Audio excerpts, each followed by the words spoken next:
हम सभी ईश्वर में विश्वास रखते हैं और अपने सभी कार्य ईश्वर में विश्वास रखकर ही पूर्ण करते हैं। यह बात जरूरी नहीं है कि जो ईश्वर में विश्वास रखता हो वह पाप ना करता हो, अधर्म ना करता हो, और यह बात भी जरूरी नहीं है जो अधर्म और पाप ना करता हो वह जरूर ईश्वर में विश्वास ही रखता होगा। यह नास्तिक और आस्तिक की श्रद्धा पर निर्भर करता है। इस वीडियो के जरिए आप यही जानेंगे, लेकिन इससे पहले हमारे चैनल का बेल आइकन दबाना और चैनल को सब्सक्राइब करना ना भूलें। एक नास्तिक ने प्रश्न किया कि ईश्वर विश्वास पाप से कैसे बचाता है। ईश्वर विश्वासी व्यक्ति सर्वव्यापक अर्थात ईश्वर को जगत में हर स्थान पर स्थित होना मानता है। जो व्यक्ति ईश्वर को मानेगा तो वह ईश्वरीय कर्मफल व्यवस्था में भी विश्वास करेगा। कर्मफल सिद्धांत जो जैसा बोएगा वो वैसा काटेगा, यह अटल नियम है। जो कर्मफल सिद्धांत में विश्वास रखने वाला व्यक्ति ईश्वर में विश्वास रखने के कारण पाप करने से बचेगा।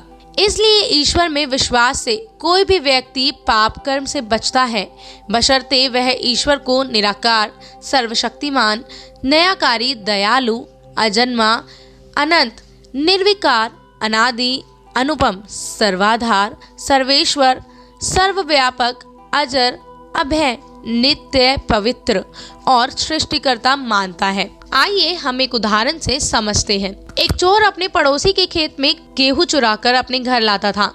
एक बार वह अपनी लड़की को भी चोरी करते समय अपने साथ ले गया। पड़ोसी के खेत में जाकर वह चोर इधर उधर देखकर निश्चित होकर चोरी करने लगा। तभी उसका लड़का कहता है, पिताजी आपको कोई देख रहा है। यह सुनते ही उसकी चोरी के हाथ कपकपाने लगते हैं और तपाक से वह अपने पुत्र से पूछता है कि कौन देख रहा है, बताओ मुझे। पुत्र ऊपर आकाश की ओर हाथ करता है और कहता है, ईश्वर आपको देख रहा है। पिता का माथा इतना ठनकता है कि वह अपने पुत्र द्वारा कही बात से प्रभावित होकर चोरी करना छोड़ देता है। इस प्रकार से ईश्वर सर्वव्यापक एवं सर्वदेशी सिद्ध होता है। सर्वव्यापक वही सत्ता हो सकती है जो सत्ता निराकार हो, और जो सत्ता निराकार होगी वही नित्य, अजन्मा, अमर और अजर होगी। जो सत्ता नित्य होगी वही सर्वशक्तिमान होगी। जो सर्वशक्तिमान होगी वही सर्वधार, सर्वेश्वर, सृष्टिकर्ता एवं प्रलयकर्ता होगी, और ऐसी सत्ता ही सर्वगुण संपन्न होने से न्यायकारी एवं दयालु हो सकती है। कुछ लोग अब यह प्रश्न करते हैं कि फिर ईश्वर को मानने वाले लोग पाप क्यों करते हैं। उनका स्पष्ट कारण है कि वह ईश्वर के सच्चे स्वरूप को नहीं जानते। पुराणों में भक्त अजामल की कथा मिलती है। अजामल ने जीवन भर अनेक पाप कर्म किए। अंत में जब यम के दूत मृत्यु के समय अजामल के प्राण हरने के लिए आए तो उसके मुख से उनके पुत्र नारायण का नाम निकला। उन्होंने पुकारा, नारायण आओ, नारायण आओ। इतने में तेज रोशनी हुई एवं साक्षात नारायण उधर पधारे, और नारायण को देखकर यम के दूत पीछे हट गए एवं नारायण उसे अपने साथ स्वर्ग ले गए। इस कथा के माध्यम से पौराणिक लोग ईश्वर के नाम स्मरण के महत्व का गुणगान करते हैं, मगर इस कथा में ईश्वर को अज्ञानी, अल्पज्ञ एवं न्याय विरुद्ध दिखाया गया है, जो ईश्वर के गुण, कर्म और स्वभाव के विपरीत है। क्या ईश्वर इतने अज्ञानी है कि वह यह नहीं जानते कि जन्म मृत्यु की व्यवस्था भी ईश्वरीय है एवं कर्म फल व्यवस्था भी ईश्वरीय है।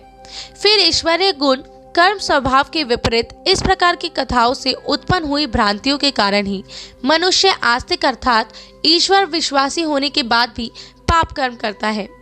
इसलिए अगर पापों से बचना है तो ईश्वर की यथार्थ गुण, कर्म और स्वभाव से भी परिचित होना आवश्यक है। प्राणी जगत का रक्षक, प्रकृष्ट, ज्ञान वाला प्रभु हमें पाप से छुड़ाइए। हे सर्वव्यापक प्रभु, जैसे मनुष्य नौका द्वार नदी को पार कर जाते हैं, वैसे ही आप हमें द्वेष रूपी नदी से पार कीजिए।